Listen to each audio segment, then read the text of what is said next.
Okay, let's continue on to the next section of chapter 2. We're going to first talk about the market quotes. Okay, first let us review some terminology. First, there's something called the open interest, which refers to the total number of contracts outstanding. So this equals to the number of long position or the number of short positions. Number 2, the settlement price. This refers to the price just before the final bill each day, and this is a price which is used for the settlement process. Third, the volume. The volume of trading refers to the number of trades in one single day. Okay, I'm sure just going over through these definitions doesn't help you understand what they mean. So let me give you some examples to show you the difference between the open interest and trading volume. So here I'm going to draw a table, and on the top line I'm going to write down small t, which refers to the time. So let's start with 0, 1, 2, and then 3. So we have a timeline.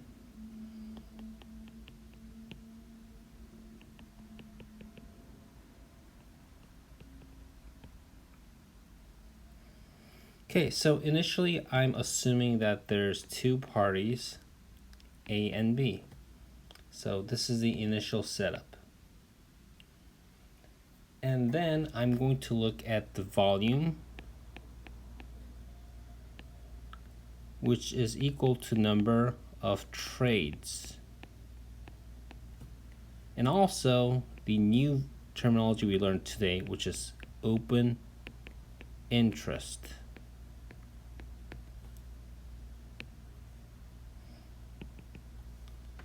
Okay, so initially at t equals 0, we have two parties A and B. However, there's no trade, there's no open interest.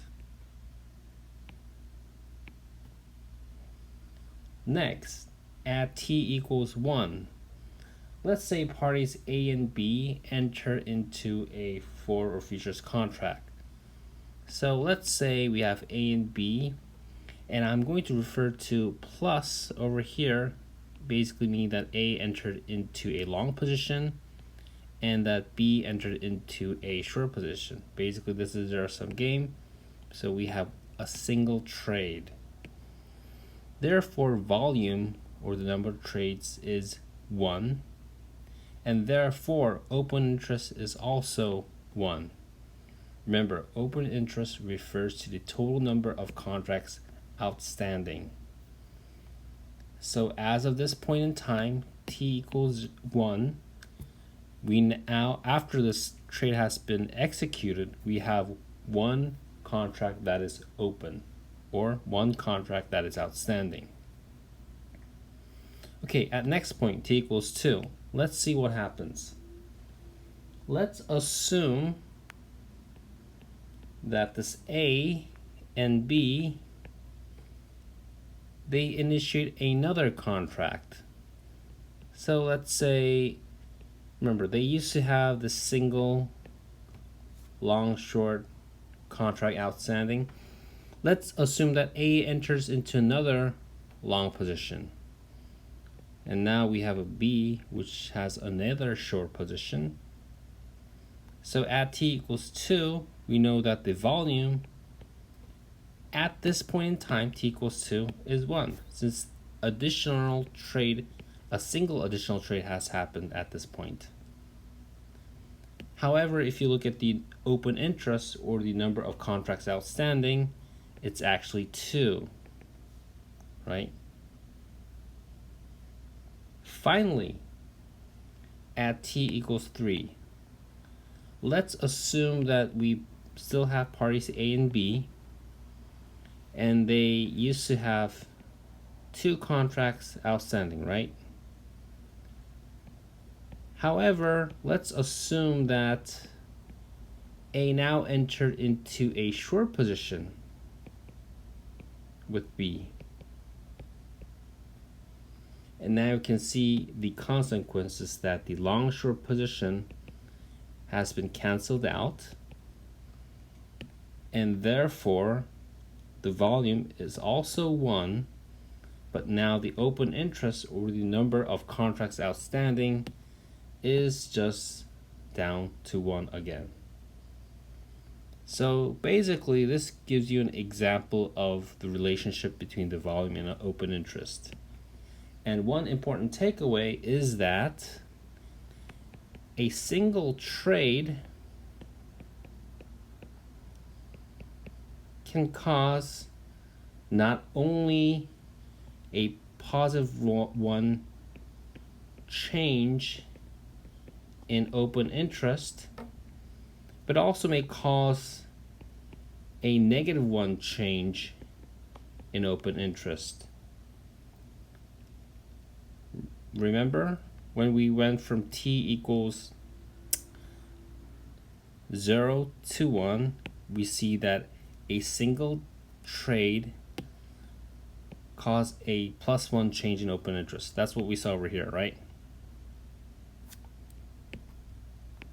Because we saw that the open interest has increased from 0 to 1, right? Likewise, when we saw that the time went from t equals 1 to 2, we saw that the volume also was 1, and that the open interest also increased by 1. However, when we went from t equals 2 to t equals 3, we also saw that the volume was 1, so it was a single trade. However, there was a negative 1 change in open interest. So we were able to look at these two examples in our first examples. However, a single trade can also create a 0 change in open interest. And to see why that may happen, I'll go over another example. Okay, so likewise, I'm going to have t, which stands for time. And of course, I'm going to start with 0, 1, and 2. Here, I'm going to start with 3 parties, A, B, and C. And likewise, let's see what's going to happen to the volume and open interest. Okay, so when we go from t equals 0 to 1, let's assume that a single trade has happened between A and B. Okay, so for simplicity, I'm going to assume that A has entered into a long position, which makes B into a short position. So as of this point, the volume, or the number of trade, was 1, and open interest was also 1. However, at t equals 2, I'm going to start with the original position of A and B. And let's assume that B and C, they engage in a contract. So now B goes into a long position while C enters into a negative position. Now you can see that these are canceled out, right? B plus and negative position of B, they're canceled out. Therefore, in sum, at t equals 2, the trade volume was also 1, but the open interest, is also 1, because as of t equals 2, we only have a single position, or the single contract that is outstanding.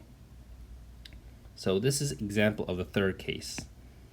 So a single trade can either cause a positive 1 increase or negative 1 decrease in open interest, or actually the open interest may not even change depending on the position of the trade that was happening.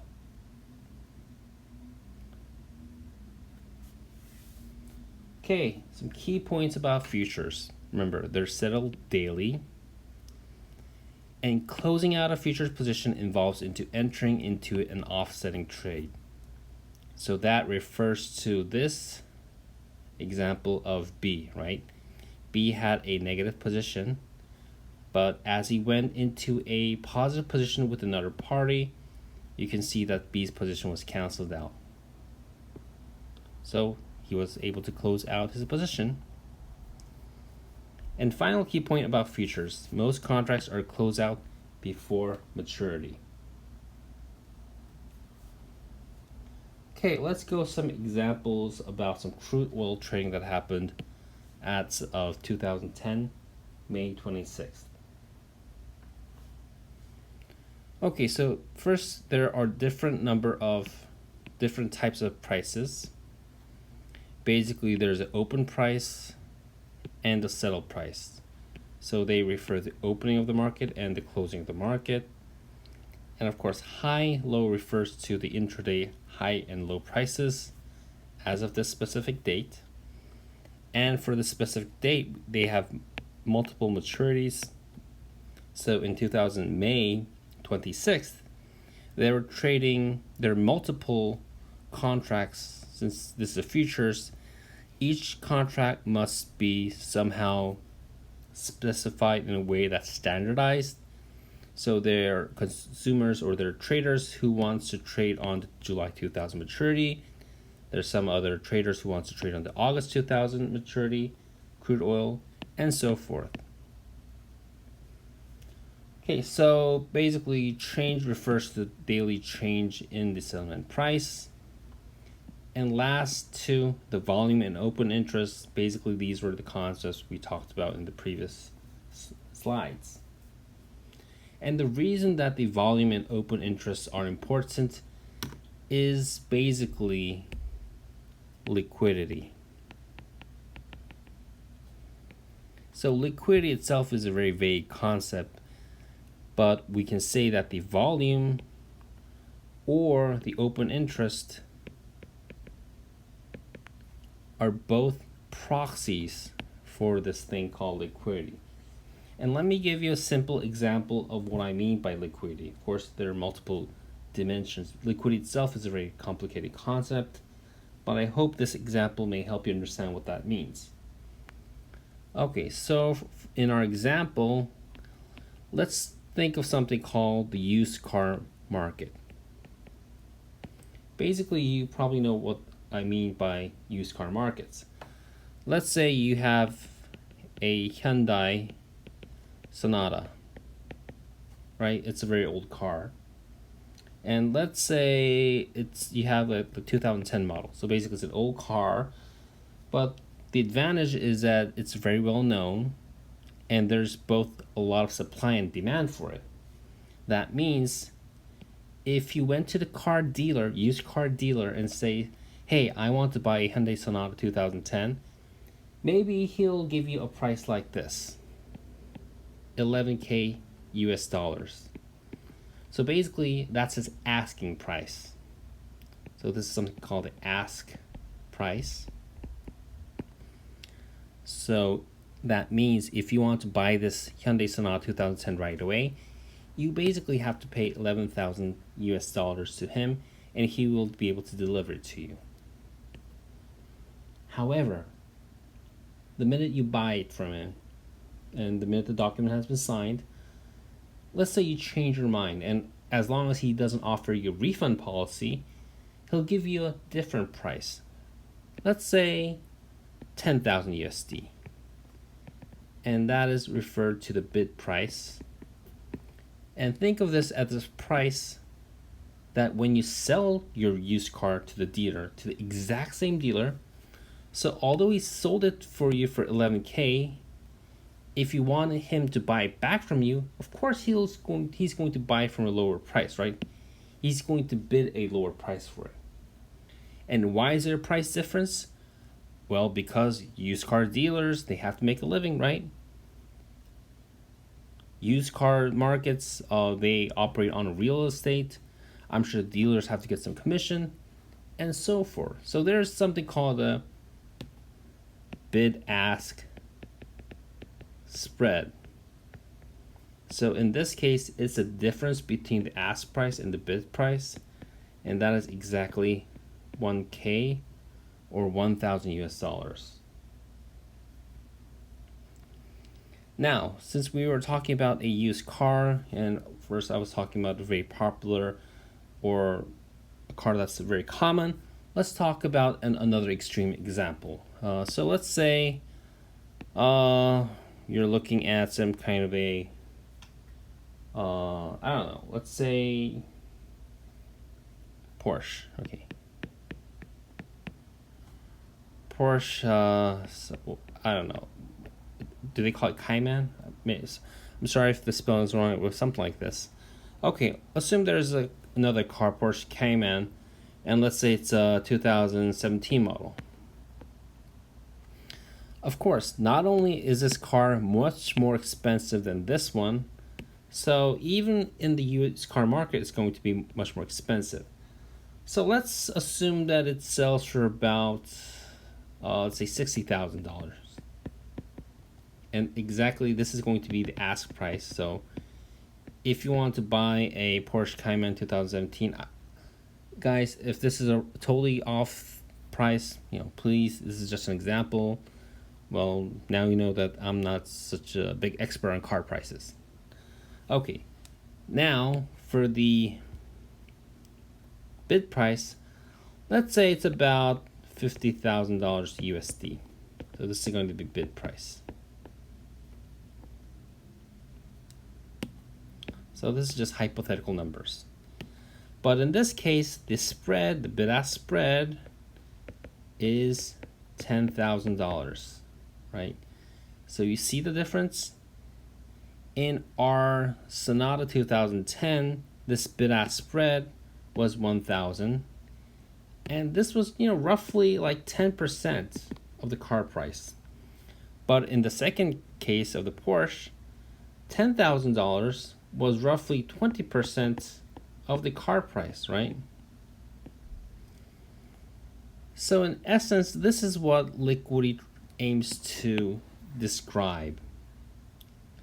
So the Porsche is not only more expensive, but relatively it's more difficult to buy and sell. So think of the spread as a round trip cost of buying so selling an item that you just bought, and that represents how easy or difficult it is for a trader to actually trade this product. Why is a Porsche much more difficult to buy and sell than a Hyundai Sonata? It's probably there's both less demand and supply. Of course, everyone probably agrees that a Porsche is a much better car than a Sonata. I agree. However, because it's more expensive, it's going to have less demand or less number of people who are able to buy this used car for $60,000 versus there are probably a lot more consumers who have the cash to buy an $11,000 car. So in general, both the number of trades on a day and the number of open interest contracts in a day, that represents the liquidity. So just by looking at these numbers, you can see that the July 2010 contract is the more liquid contract of the other maturity contracts because it has the most volume, and also the open interest is higher. Basically, this means that people like to trade a contract that's closest to maturity, at least for this crude oil trading on this date. Okay, and I want to emphasize that this is actually not a time series. This is a list of prices for a variety of maturities for a single date. So this is the list of prices, settlement prices for various maturities on a single date. And likewise, for gold, you have these lists of settlement prices. And for crude oil, you also have this list of prices for the single date for different types of maturities. Okay, And let me kind of skip on this slide. Okay, I wanted to focus on delivery. So I think I mentioned in probably the chapter 1 about like the difference between the financial and the physical deliveries. So first of all, we mentioned that most future contracts are closed out before maturity. So what happens if the contract is not closed at maturity? Of course, there must be a delivery that's happening, right? So this contract must be settled by delivering the assets underlying the contract. So if it's defined as a financial settlement, basically you're paying for in dollar terms. If it's a physical settlement, you're actually going to deliver the physical underlying asset. For example, if you were trading crude oil, you would actually have to deliver oil barrels. If you're trading, let's say, cotton, you have to physically deliver the cotton to the long side. Now, what the short position does, or it chooses, is when there are alternatives about what is delivered, where it's delivered, and when it is delivered, the short position or the party which actually must deliver the asset, they have a choice. And as I said, there are a few contracts that are settled in cash, the financials, examples, those on stock indices and Eurodollars. Okay, questions. When a new trade is completed, what are the possible effects on open interest? Remember I gave you examples in the previous slides. So a single trade might increase the open interest, or it might decrease the open interest, or there might be no change in the open interest, depending how the new single trade is structured.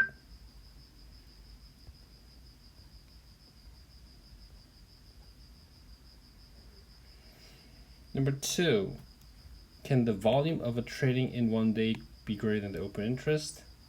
We also gave you an example on that one.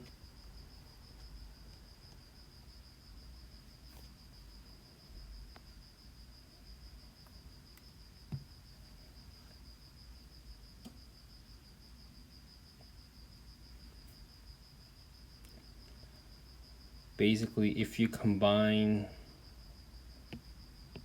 a couple of these, at some point we know that there can be a case when a single trade might bring down the open interest into zero.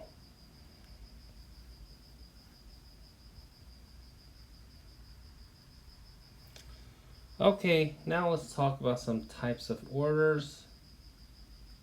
Okay, there's some orders called like the limit order, the stop loss, stop limit, market if touched, and of course let's not forget the market orders.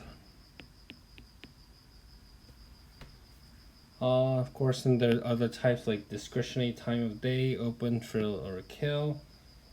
I think generally these types of order are all under the realm of something called the market microstructure. So basically in our day 1, I talked about different areas of academic finance, and I told you that there was a subfield called market microstructure. And what it talks about is basically in just plain econ, when you have the supply and demand curve, basically there's one point that it meets, and basically this refers to single price. But of course, in reality, there's nothing such as a single price. And in our previous example of liquidity, which is basically what the market microstructure covers, liquidity is a very large portion of the market microstructure area. And I talked about this ask price and bid price, right? So this is one example that a single price does not exist in reality. So remember, mentioned the ask price was 11K and the bid price was 10K. So maybe you should ask, is there a single price? For this Hyundai Sonata 2010, is 11K the correct price or is 10K the correct price? Is ask price or bid price, right? So there are different kinds of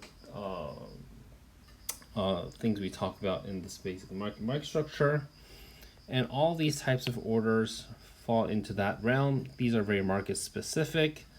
So basically, I don't emphasize too deeply on like the details, but I would hope that you would actually at least know what the difference between market orders and the limit orders are. So if we have time in the future, I'll talk a little bit more about this. But for now, let's go on to the next slide. Okay, the regulation of futures.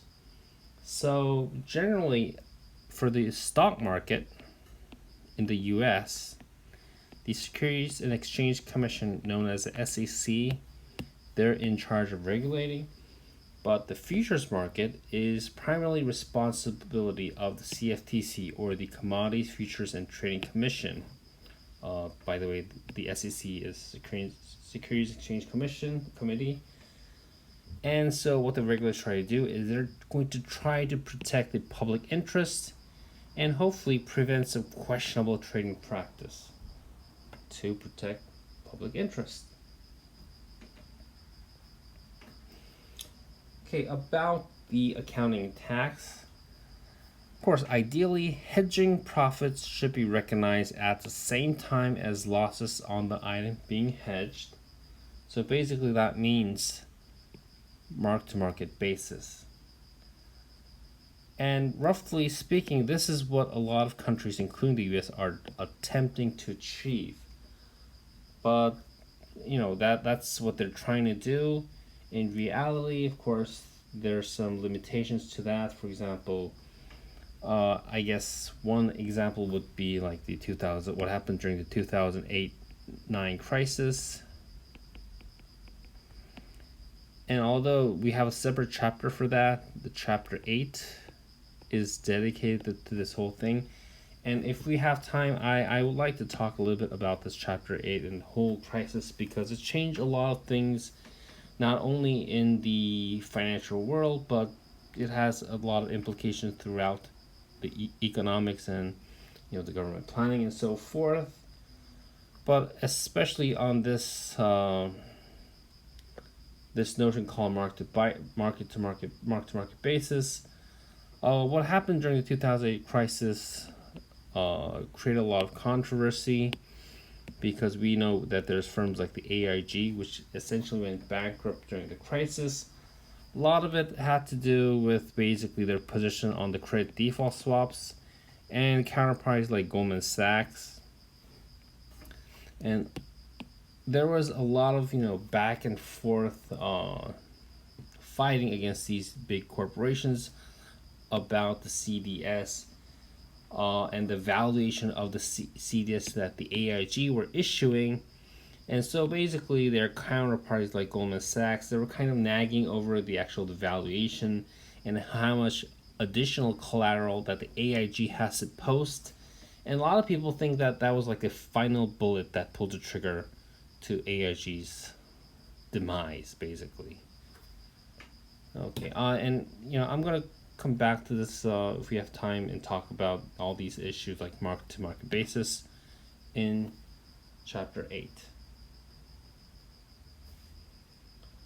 Okay, again, this is the wrap-up of the difference between the forwards and futures contracts. Remember, forwards is a private contract, futures is exchange traded, forwards is a non-standardized contract, while the futures is a standardized contract. For the forwards, usually there's like one specified delivery date that's basically adjusted towards the needs of the long and short sides. But for the futures, they give a range of delivery dates that are standardized. And for the forwards, it's a settlement at the end of the contract, which makes it kind of risky compared to futures. Basically, it's settled daily, and that makes it virtually almost riskless due to the fact that it's using margins. Basic combination of daily settlement and margin allows for virtually no credit risk. Unfortunately for the forward, since you're going to sell towards the end of the contract, yeah, that creates some credit risk. Okay, and there's about how the settlement is happening in forwards versus futures. Okay, last about the foreign exchange quotes. Future exchange rates are quoted as a number of USD per unit of the foreign currencies. And the forward exchange rates are quoted in the same way as the spot exchange rates. This means that for British pound, euros, and Australian and New Zealand dollars are quoted as in USD per unit of foreign currency, but other currencies, including Canadian dollars and Japanese yen, are quoted as units of foreign currencies per USD. Okay, that wraps it up for chapter 2.